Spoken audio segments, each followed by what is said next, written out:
হাসিনাকে বলতে চাই যে তুমি নাকি আসতে চাও বাংলাদেশে শর্ট করিয়া, তুমি শর্ট করে বাংলাদেশে ঢুকবা, বাংলাদেশের জনগণও তোমার শর্ট করিয়া ধরিয়া তোমার ফাঁসির কাস্টে ঝোলাই দিবে।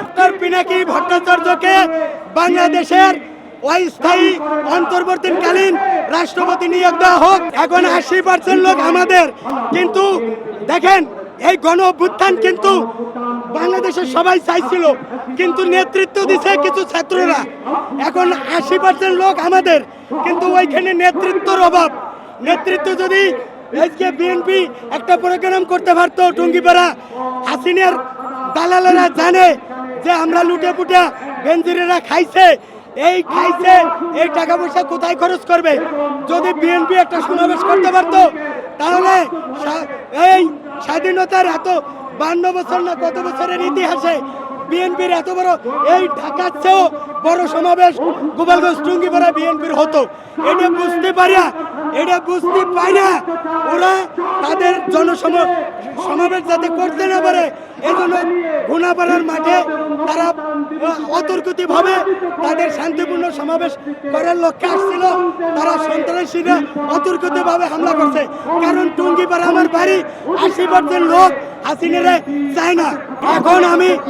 এখন আমি আমার চাওয়া হলো যে এই মাহমুদুর রহমান, কনক সরোয়ার, এই সমস্ত সাংবাদিক, ইসলামিক টিভি, দিগন্ত টিভি, এটা আপনাদের ভাই সাংবাদিক ভাই, ইসলামিক টিভি, দিগন্ত টিভি আমাদের দেশ পত্রিকা, এখনো কেন আমার সামনে এরকম এই জিনিস নিয়ে ক্যামেরা নিয়ে নাই?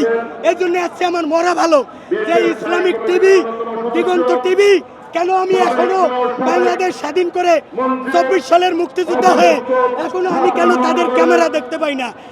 এই জন্য আমি নিজেকে আর বাঁচিয়ে রাখতে চাই না, আত্মহত্যা করতে চাই। জুলাই মাসে ছাত্রদের সাথে ছিলাম, আগস্টে ছিলাম, এখন আমি গোপালগঞ্জে আমি গেলে আমার লাশটা পাওয়া যাবে কিনা, কারণ সেখানে আন্তর্জাতিক মানের সন্ত্রাসী আছে। এই আন্তর্জাতিক মানের সন্ত্রাসী নির্মূল না করা পর্যন্ত গোপালগঞ্জ স্বাধীন হবে না। এই টুঙ্গিপাড়া এস.এম. জিলানী এবং আমি খান মোহাম্মদ আবু বকর সিদ্দিক, আমাকেও তারা এমপি হিসেবে দেখতে চায়, কিন্তু আমি এমপি কোনোদিন হতে চাই না। আমি সবসময় জনগণের পাশে থেকে কথা বলতে চাই এবং শহীদ রাষ্ট্রপতি জিয়াউর রহমানের সুযোগ্য পুত্র সন্তান তারেক রহমানের একজন সৈনিক হিসেবে, একজন ভোটার হিসেবে থাকতে চাই। আমার এমপি হওয়ার দরকার নাই। আর ওখানে টুঙ্গিপাড়া বিএনপি এবার বিপুল ভোটে জয়লাভ করবে, এটা বুঝতে পারিয়া কোনো জনসমাবেশ তারা করতে দিচ্ছে না। কারণ সবসময় তো শেখ হাসিনা এই 5% ভোট দিয়া সবসময় 80% 40% দেখাইছে, কিন্তু ওইখানে সে তার নিজের ভোটটাও সে দিতে পারবে না শেখ হাসিনা, কাজেই সে তার আত্মীয় স্বজনের ভোটও পাবে না। এখানে সাধারণ জনগণ বিএনপিকে একচেটিয়া ভোট দিয়ে তারা ওই গোপালগঞ্জকে নতুন গোপালগঞ্জ বানাইতে স্বপ্ন দেখে। হাসিনাকে বলতে চাই যে তুমি নাকি আসতে চাও বাংলাদেশে শর্ট করিয়া, তুমি শর্ট করে বাংলাদেশে ঢুকবা, বাংলাদেশের জনগণও তোমার শর্ট করিয়া ধরিয়া তোমার ফাঁসির কাস্টে ঝোলাই দিবে। এমন একটা দেশে এমন একটা পরিস্থিতি ভাই, আমি এখন বর্তমানে আমার মূল দাবি হলো যে ডক্টর